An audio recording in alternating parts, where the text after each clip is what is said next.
Endobeso. Kugenda mu mukaaga tifama ekintu eky'omuziki. Endobeso. Kubita FM kale katugende mu Ndobeso tulabe munafuno ye agamba atya biswazaaki oba bagamba wegerere byonaasobola gwe omukazi akuba wasa waati mulekera abanamusobola era omulaba olukalika katingo gamba kano nkasobola okageza ne kakuba omugere sebo wanyisebo nze bampita mukunja wa BTFM mu Ndobeso sebo kama wangambye nkukubireko nagambye nkubireko nino omukazi gwe nawa sente zange namuwela sente zange yasaba sente ng'alina ka bizinesi kayagala okutandiika nenzimuwola obukadde 3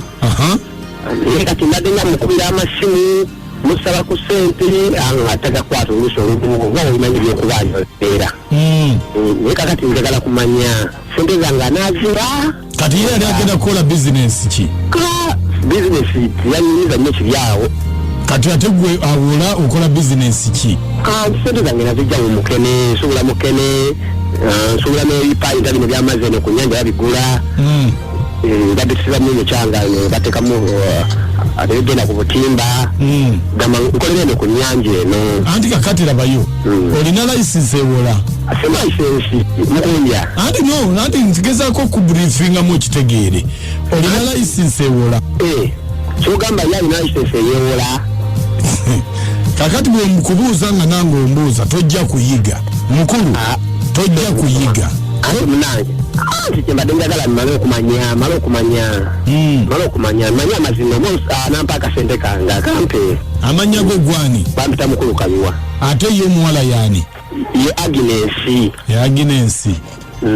kakati gwe tomanyi gyabeera mbadde mukuliranga masimu naku zino mbadde sikyamulabira ddala avuma ayomba obusente bwobunja bukuwa ayogera bingi naye kati njagala kumanya nampa obusente bwange okuleka okwogera obwogezi ku simu bwe bityo kati gweyagala okwogerako naye saagala kumanya kunkunja saagala kumanya njagala akkirize sente yeginazimuolamu yazimpe gerako ku simu tovaako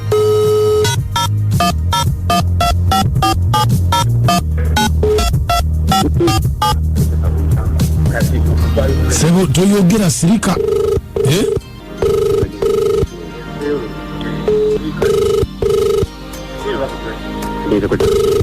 sirika hello Agnes wani sebo jebale sebo nawe jebaleko nze OCCID osinti yamenja sebo anti kakati ogwa Agnes yesebo yenze mbadde nsaba oba tukulonekawo oba osobola okujjano ku polisi olwaki sebo anti waliwo omuntu akubanja sente ze muntu kyoyo sebo naze sina manja tolinayo muntu yenna yakuwola sente nedda sebo nze sina muntu yenna yali ampoze ku sente kyembadde nsaba Agnes yamba polisi naye kuyambe ndiyambe ntya nga sima byonga anti we are investigating nze OCCID we are investigating onuku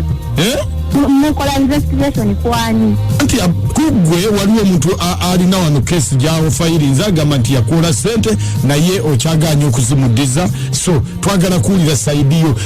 oli ludda watujjewo ng'aziwola nze Agnes yes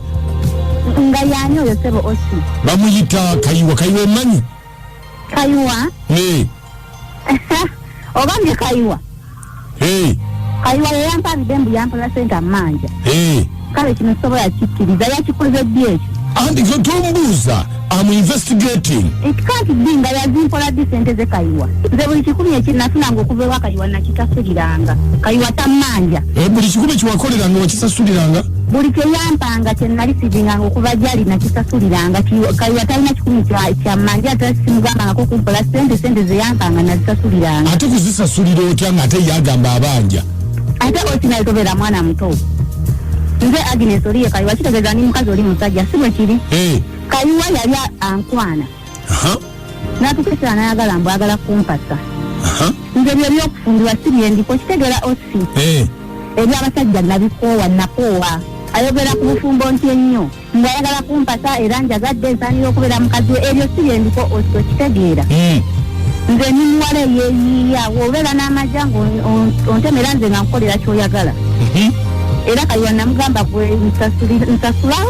buli kyagala okukolera nze nga nzijanga okolako kyoyagala nga nze onsasula nga ntema kitegeera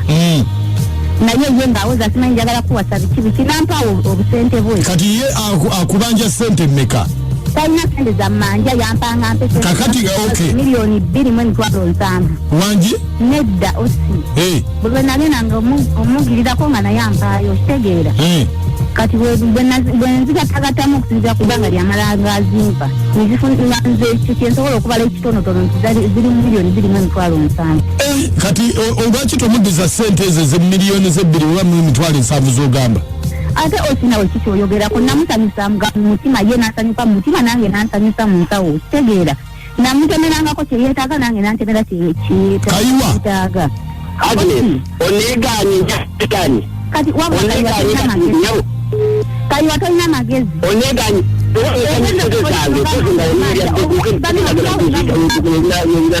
obukyawe nga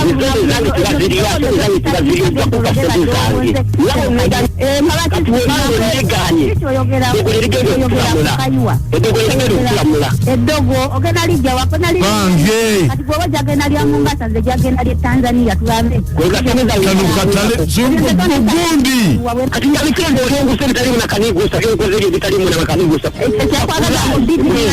lunaku n'obidingana buli lunaku olwokubanga byalimu akanigusa yasambirira buli era saazina kitabula